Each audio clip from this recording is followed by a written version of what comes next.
Kind of a stormy afternoon across much of the area, including a couple of tornado warnings, and we may be looking at more of the same depending on what goes on as we go into overnight. I'm Chief Meteorologist Austen Onek. This is News 12's video weather blog, Weather Overtime, where we get a chance to explain to you with a little bit more time in availability instead of what you see on a usual weathercast. So welcome to the show. Questions, concerns, ideas, anything you want to get, again, through to us, drop us a line at aonek@wdef.com or find us online at wdef.com/weather. We don't have a weather picture for today with all the other stuff going on, but if you do have weather pictures, we'd love to see them and show them, so send them to pictures@wdef.com or find us on social media, facebook.com/WDEF News 12. Next few days, we'll see a drop in the temperatures going back closer to mild and normal for this time of the year. Remember, we should be in the lower 50s, and that's where we're going to be winding up as we go toward Friday. Showers and thunderstorms will linger into tomorrow, and then a nice day of just some plain weather, some nice sunshine, dry, and a little bit on the cooler side, so looking pretty nice out there for that. For the rest of the day today, we'll see how much more rainfall we wind up with, but we did manage to pick up about 3/4 of an inch for today, which puts us up by a fraction of an inch for the month and for the year. Record high today, 75, hasn't been broken since 2000, and unless we get really warm in the next couple of hours, high temperature today was 3 degrees shy of that. Remember, yesterday we broke a record high that hasn't been broken since 1880. So very much on the warm side as we start off 2023. Chances for showers, what we're going to be looking for is more potential of activity developing here and then moving up to the northeast, some of which could make its way through the News 12 viewing area. But the heaviest activity as we record this is mainly back into and around northern Georgia, leaving Atlanta, heading for the Carolinas, and then a few stray showers trying to redevelop just to the southwest of Chattanooga around northeastern Alabama. But beyond that, we're just not really seeing too much for right now.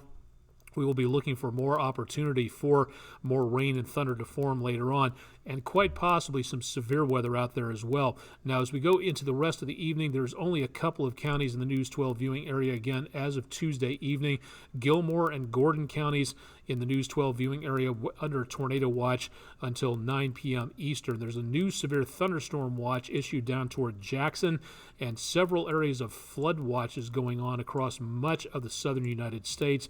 A lot of activity happening at this time, and again, we'll continue to monitor, but anything that forms down here could be a bit of a problem for later on as it gets closer to the northeast. We also have that wind advisory still in effect for areas between North Carolina and back into Tennessee, including right on over toward the area of Monroe County.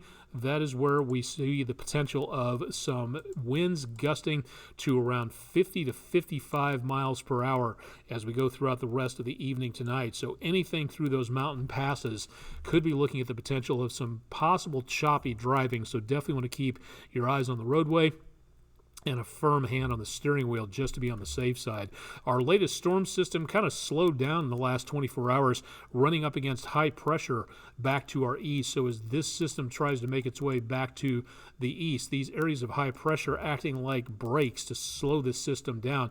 It will be moving through the area and swinging up to the northeast in the next day or so, but it's going to take a while for that to happen. Back to the west, our next storm system already on approach, and beyond that, we've got, again, a lot of moisture coming on through as an atmospheric river starts to just shove tons of moisture back toward the west coast of the United States. And everything that you see here, these swirls, those are areas of low pressure coming on through that we will see again into around portions of the area later on next week. But it's going to take many more days for them to go all the way across the country. In the meantime, we've got the potential of some very heavy rain and snow for parts of the West Coast. Anything between LA and all the way back up towards Seattle are going to be seeing heavy amounts of rain, fog, possibility of snow, and heavy winds in the higher elevation, so that could slow some travel down, and there's going to be more after that as our next storm systems move in from the west off the northern Pacific. So if you're heading anywhere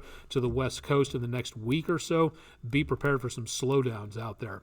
All right, timing things out into tomorrow morning, this is where we see that potential of maybe some showers and thunderstorms redeveloping and moving through the area as we go toward dawn patrol tomorrow morning. Chip Chapman will have your your forecast bright and early at 5 a.m., but we'll also have, again, a watch going on overnight. We'll be keeping an eye on things so that you know what's happening, so keep it tuned to News 12 for the details. Afterwards, we start to get the clearer, drier air coming on through. That'll give us some comfortable conditions through tomorrow afternoon. That'll also be our high temperatures of the day, and numbers will be pleasant, no question about that, through tomorrow evening. A chance of clouds coming through Thursday morning early, and when it's really dry all over the place. The computers sometimes get a little bit overeager in the idea of saying, oh, well, here's some moisture and here's some moisture, so we're going to go ahead and throw in the potential of maybe some rainfall coming through. With all this dry air through the area, I just really don't see that happening. I do see the potential of maybe some showers coming up on Saturday, but by Thursday morning, I just really don't think we're going to be seeing much of anything out of this.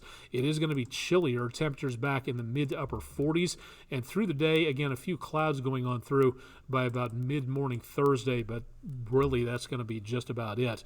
Now, the severe threat, again, as of right now, about the time we record this, it's about 7 o'clock Eastern time on Tuesday evening. The main threat is going to be in that slight risk category for the News 12 viewing area. The worst of the worst potential is still in that enhanced area down to our south and west. That is where we may see the best potential of thunderstorms, damaging winds, things like that. For us, the main potential of anything is going to be damaging thunderstorm winds and localized flooding. A very small potential of large hail and a shouldn't be ignored potential of tornadoes tonight. Now, that's not to panic anybody. That's just saying it's possible. So you should be ready to go just in case, assuming that it might happen. You can't sit there and say, oh, it won't happen to me because it's never happened to me, therefore I'm safe. You cannot have that attitude. You've got to be ready. So if you don't know where to go to get yourself safe, do so. Find a way to get there.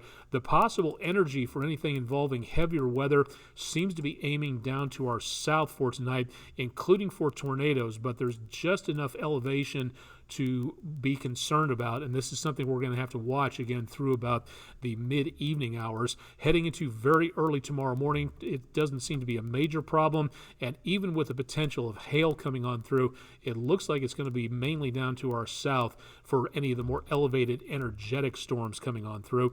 For tomorrow morning, showers, fog, could be some thunder out there, and temperatures back in the lower 60s or so at best, mid to upper 50s as well. Showers and thunderstorms, yes, tomorrow, but they will be clearing as we get into tomorrow afternoon. So not too bad out there, and even drier as we get into and around the area of Thursday and Friday. Saturday, we'll see another chance of a shower coming on through, and then again on Monday. Those will be those storm systems, one after the other, passing their way on through.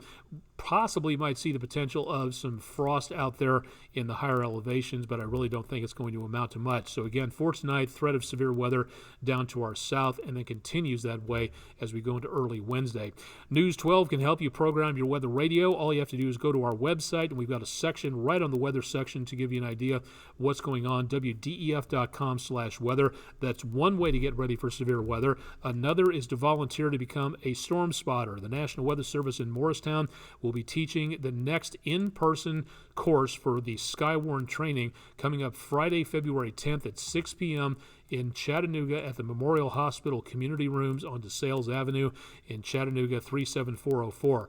Now, it is free to attend, but limited space. So if you want to attend this, you do have to register to save yourself a spot. Weather.gov/MRX. You can find out more coming up on my social media pages, so tune into those, and we'll keep you advised as to what's going on. Keep it tuned to News 12 throughout the rest of the evening. We'll keep you updated on what may be heading our way, and of course, Chip Chapman will have your forecast bright and early on Wednesday morning, and could be a stormy one as well, so definitely want to keep it tuned here. Direct from downtown Chattanooga, Tennessee, I'm Chief Meteorologist Austen Onek. Thanks for joining us for the latest edition of News 12's video weather blog, Weather Overtime.